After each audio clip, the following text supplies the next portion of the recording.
story of how my village survived Ebola.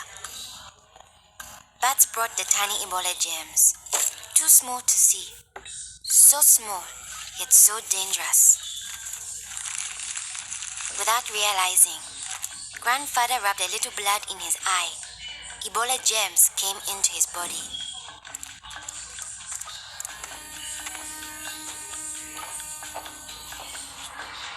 Days went by. Then grandfather got a terrible fever and weakness. We thought it was malaria, but he was soon much worse. He had vomiting and diarrhea. His fever got even higher. I ran to get the nurse. But grandfather had already died.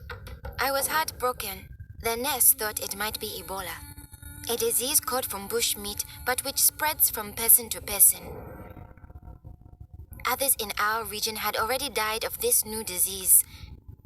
Unless we understood the disease and followed their rules, it could spread further and kill many more people. She explained that Ebola was in the body fluids of someone who was sick or had died of Ebola. Their sweat, tears, mucus, saliva, vomit, diarrhea, urine, breast milk, sexual fluids, and blood. When we touch a sick person's body fluids, the Ebola germs can get into small breaks in our skin or into our eyes, nose, or mouth. The Ebola germs spread into our body and make us sick. When somebody dies of Ebola, that body is much more contagious. No one should ever touch the dead body. The nurse advised us to wash our hands with soap and water right away. She contacted the trained burial team to help us bury grandfather's body safely. The burial team came. They comforted us and explained what they had to do to protect us. The team wore protective clothing that kept them safe from the dangerous germs.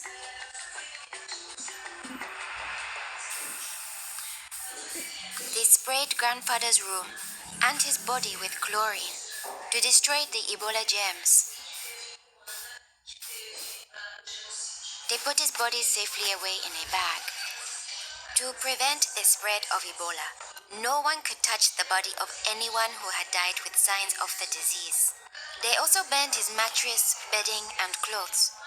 Anything that might have his germs. All these actions made us safer. It was too great a risk to follow all our traditions. But we still honored grandfather in the time of Ebola. Our chief gathered all the villagers together after grandfather's death. He explained that it's natural for us to fear Ebola, but if we trust in our health workers and follow their rules, we could stop the disease. The nurse explained to us, when a person has symptoms such as fever, don't touch them. Get them to the treatment center right away. They will have the best chance of surviving and they won't spread Ebola. She advised us to wash our hands with soap and water many times a day. The whole village agreed to follow these rules. Since we all had close contact with grandfather, we were at risk of getting Ebola. We had to stay home. A health worker visited us every day to see whether we had fever or signs of sickness. We would show signs within 21 days if we had Ebola.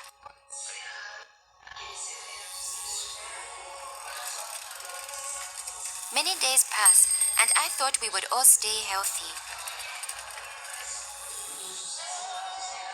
But one morning, I found my mother burning with fever. I knew I couldn't touch her. She was now contagious. My father came in. He told me he was taking my mother away to our uncle's house in the nearby village. He was afraid to take her to the treatment center, afraid he'd never see her again. I knew I had to stop them. I was young, but I stood up to both of them. I told them, this could be Ebola. She must go to the treatment center right away. We needed to trust in our health workers to save her, save ourselves, and save our village. I saw in their faces that they understood. Running away would only lead to more death and suffering. My mother tested positive for Ebola. They found her a bed. At first, the health workers looked scary, but I knew they wore the suits to protect themselves. And inside, they were normal people like the nurse. They took good care of my mother. They gave her fluids, medicine, and food, and helped her body stay strong to fight Ebola. I missed my mother very much, but I could still talk to her on the phone. Sadly, some people in my village didn't survive, but my mother got better day by day. Soon, we were able to see her from a safe distance. One day, the nurse announced that my mother would live. Now we were safe to hug and kiss her. It was a day to celebrate. Our village followed their rules. We trusted our health workers, brought us sick for care right away, called for the safe burial team when one of our people died, and we always wash our hands with soap and water.